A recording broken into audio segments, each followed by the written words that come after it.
Viewers, পৌর কল্যাণ উচ্চ বিদ্যালয় আয়োজিত 2025 সালের পরীক্ষার্থীদের প্রাক নির্বাচনী পরীক্ষা অনুষ্ঠিত হচ্ছে।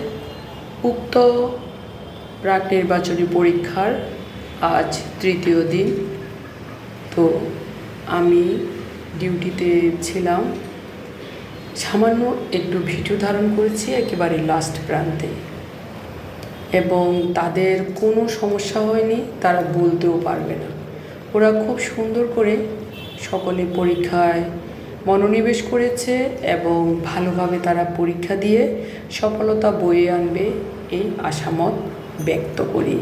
এবং পরবর্তীতে আমি ছাত্রীদের রুম থেকে সামান্য একটু ভিডিও ধারণ করেছি পিছন থেকে। তাদের কোনো সমস্যা হয়নি, তারা খুব সুন্দরভাবে পরীক্ষা দিচ্ছে, শিক্ষকরাও সুন্দরভাবে ডিউটি করছেন। ধন্যবাদ।